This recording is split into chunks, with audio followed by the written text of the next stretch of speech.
hadza berkenaan dengan masalah kaitan agama yang dibawa oleh Rasulullah dan agama-agama sebelum Nabi Muhammad sallallahu alaihi wa ala alihi wasallam.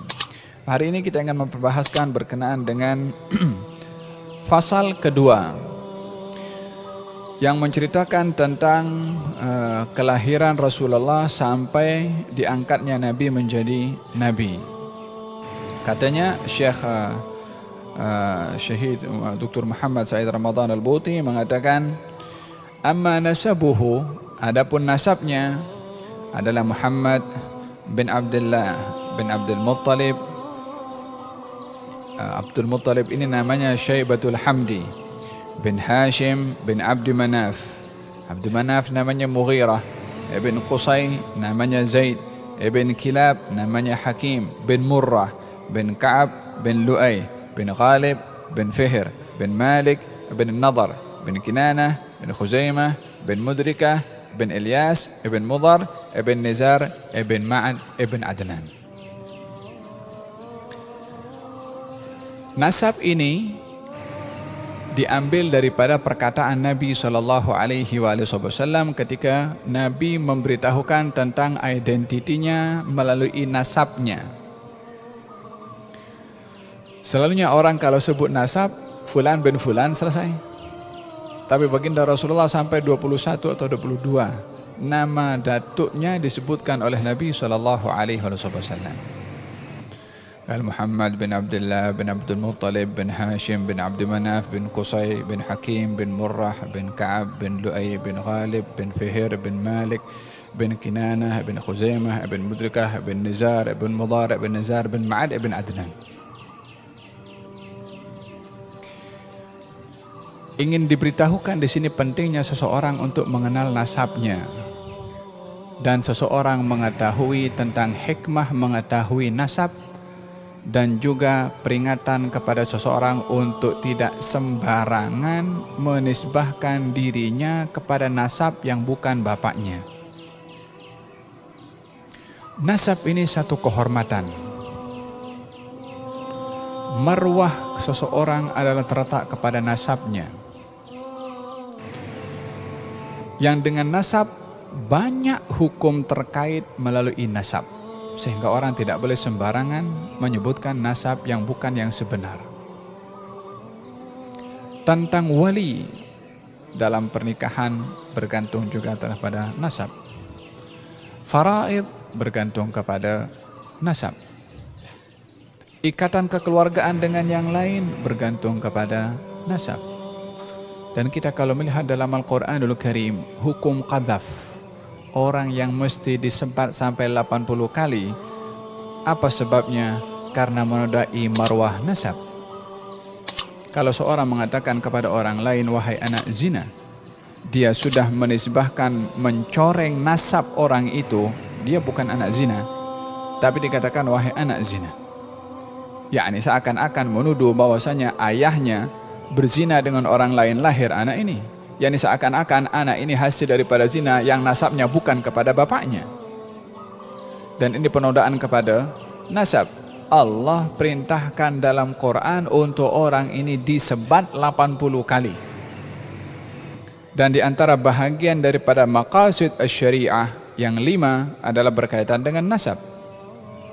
Yakni kalau kita nak berbicara tentang agama, intinya 5 perkara. Salah satu daripada 5 ini tentang marwah atau nasab. Yang pertama agama, akidah. Yang kedua adalah tentang nyawa. Yang ketiga akal. Yang keempat harta. Yang kelima nasab atau marwah. Ini intipati agama. Oleh sebab itu di dalam hadis Nabi SAW, Nabi bersabda, kenalilah nasab kamu untuk kamu dapat bersilaturahim dengan saudara-saudara kamu. Yakni bagaimana kita akan tahu keluargaan kita dengan orang lain kalau bukan tanpa nasab. Di antara penjagaan terhadap kehormatan nasab di dalam Al-Quranul Karim, Allah ketika menyebutkan Nabi Isa disebutkan nasabnya. Allah ketika menyebutkan Nabi Isa disebutkan nasabnya. Kenapa? Setiap disebutkan dalam Al-Quran, Isa bin Maryam, Isa bin Maryam, Isa putra Maryam, Isa putra Maryam.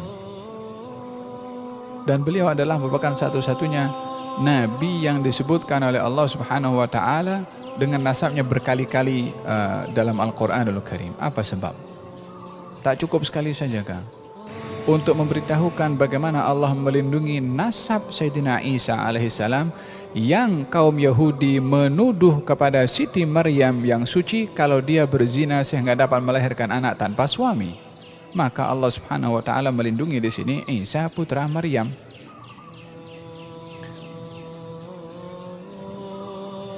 Ini tentang masalah nasab.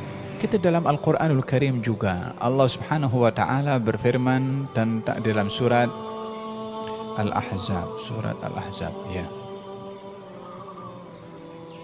Allah berfirman dalam Al-Quran, ud'uhum li'abaihim.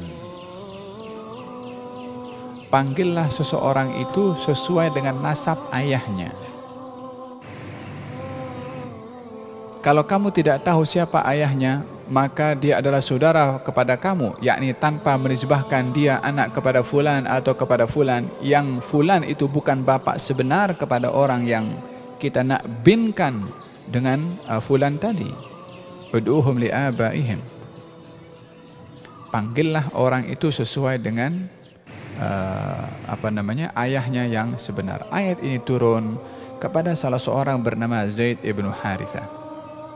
Zaid ibn Harithah.